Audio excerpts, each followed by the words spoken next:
반정. 반정은 정도를 잃은 왕을 몰아내고 새 임금을 세워 나라를 바로잡던 일을 뜻합니다.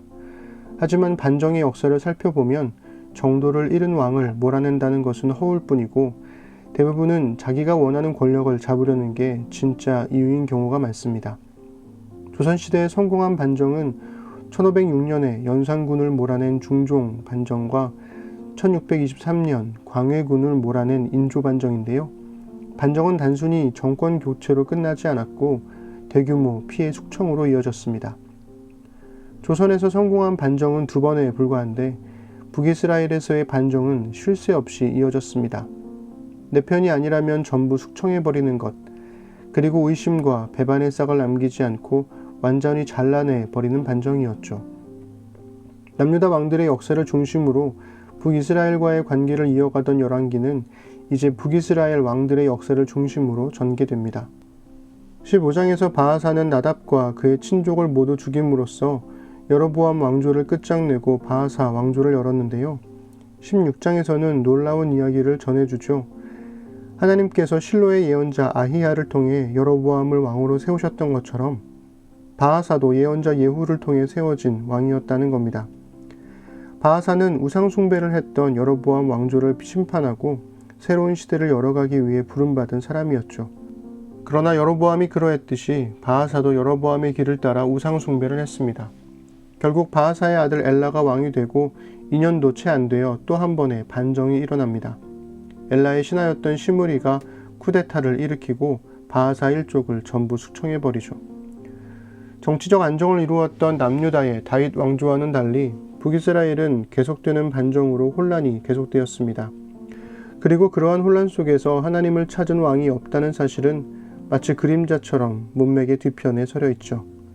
오늘은 열왕기상 15장 33절부터 16장 28절까지 읽어드리겠습니다. 유다의 아사왕 제3년에 아히야의 아들 바하사가 이스라엘의 왕이 되어서 디르사에서 24해 동안 다스렸다. 그는 주님께서 보시기에 악한 일을 하였고 여로보암이 걸은 길을 그대로 걸었으며 이스라엘에게 죄를 짓게 하는 그 죄도 그대로 따라지었다. 주님의 말씀이 하나니의 아들 예후에게 내려서 바하사를 두고 이렇게 말씀하셨다. 나는 너를 먼지 속에서 이끌어내어서 내 백성 이스라엘의 통치자로 삼았다.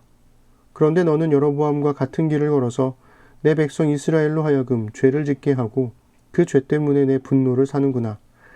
내가 바하사와 그의 가문을 쓸어버리겠다. 그리하여 네 가문을 느밧의 아들 여로보암의 가문처럼 만들겠다. 바하사에게 속한 사람으로서 성 안에서 죽은 사람은 개들이 먹어 치울 것이고 성 바깥의 들에서 죽는 사람은 하늘의 새들이 쪼아먹을 것이다. 바하사의 나머지 행적과 그가 한 것과 그의 권세, 이 모든 것은 이스라엘 왕 역대지략에 다 기록되어 있다. 바하사가 조상들과 함께 잠들어서 디르사에 묻혔다. 아들 엘라가 그의 뒤를 이어 왕이 되었다. 주님께서 예언자 하나니의 아들 예후를 시키셔서 바하사와 그의 가문에게 말씀하셨다.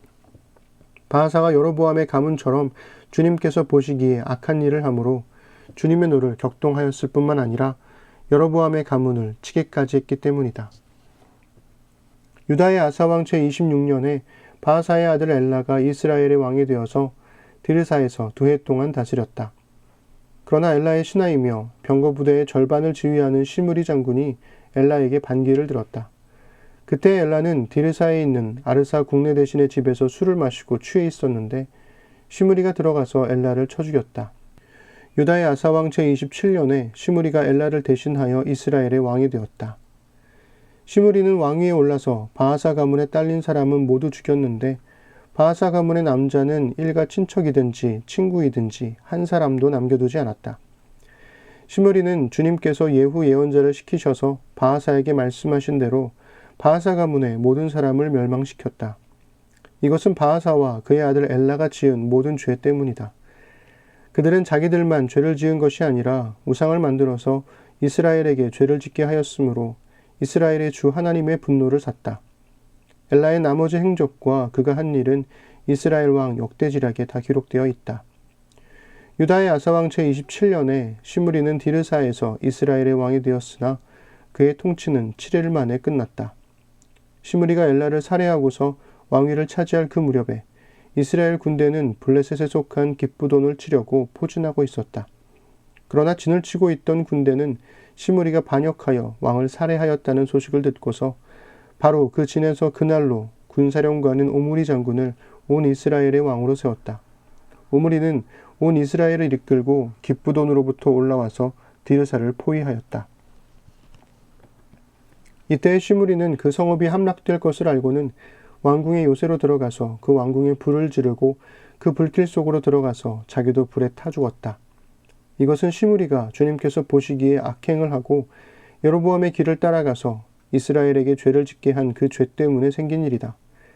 시므리의 나머지 행적과 그가 꾀한 모반에 관한 것은 이스라엘 왕 역대지략에 기록되어 있다. 그때 이스라엘 백성은 둘로 나뉘어 그 절반은 기낫의 아들 디브니를 따라가서 그를 왕으로 삼았고 그 나머지는 오므리를 따랐다. 그러나 오므리를 따르는 백성이 기낫의 아들 디브니를 따르는 백성보다 강하여서 디브니는 살해되고 오므리는 왕이 되었다. 유다의 아사왕 제31년에 오므리는 이스라엘의 왕이 되어서 12해 동안 다스렸는데 6해 동안은 디르사에서 다스렸다. 그는 세멜에게서 은 2달란트를 주고 사마리아 산지를 사들였다. 그리고 그 산에다가 도성을 건설하였는데 그 산의 소유자인 세멜의 이름을 따라서 그 도성의 이름을 사마리아라고 하였다. 오므리가 주님께서 보시기에 악한 일을 하였는데 그 일의 악한 정도는 그의 이전에 있던 왕들보다 더 심하였다. 그는 느밧의 아들 여로보암이 걸은 모든 길을 그대로 따랐다. 오므리는 이스라엘에게 죄를 짓게 하고 또 우상을 만들어서 이스라엘의 하나님께서 진노하시게 하였다. 오므리가 한 나머지 행적과 그가 부린 권세는 이스라엘 왕 역대지략에 모두 기록되어 있다. 오므리는 그의 조상들과 함께 잠들어서 사마리아에 묻히고 그의 아들 아합이 그의 뒤를 이어서 왕이 되었다. 아멘. 유다의 왕 아사가 남유다를 통치하는 내내 북이스라엘의 왕은 나답에서 바하사로, 바하사에서 엘라로, 엘라에서 시므리로 계속해서 바뀌었습니다. 한편 시므리가 쿠데타를 일으키는 동안 블레셋과의 전쟁을 앞두고 있던 오므리 장군은 전장에서 쿠데타 소식을 듣게 되었습니다. 그의 군대는 그 자리에서 오므리 장군을 왕으로 옹립하고 역적 시므리를 처단한다는 명분으로 북이스라엘의 수도 디르사로 돌아가 포위했습니다. 오므리를 이길 수 없음을 깨달은 시므리는 디르사를 불태우고 자신도 함께 자결을 함으로써 그의 쿠데타는 7일간의 통치로 싱겁게 끝나버립니다. 그런데 성경은 시므리의 쿠데타 실패도 그가 여로보암의 길을 따라 죄를 지었기 때문이라고 평가합니다. 역사에 만약이란 없지만 그래도 시므리가 하나님을 찾았다면 왕위를 유지할 수도 있었다는 듯이 말이죠. 그렇다고 해서 오므리가 손쉽게 왕이 된 것은 아닙니다. 오므리의 경쟁자인 디브니가 등장하면서 북이스라엘은 둘로 갈라져 내전을 벌였고 결국 오므리가 승리하며 디브니는 죽고 오므리가 북이스라엘의 새로운 왕이 됩니다. 북이스라엘의 역사에 있어서 여로보암 왕조를 능가하는 오므리 왕조가 시작되는 순간입니다. 이후에도 언급하겠지만 일반 역사에서 오므리 왕조는 북이스라엘 역사상 가장 위대한 업적을 이룬 왕조입니다.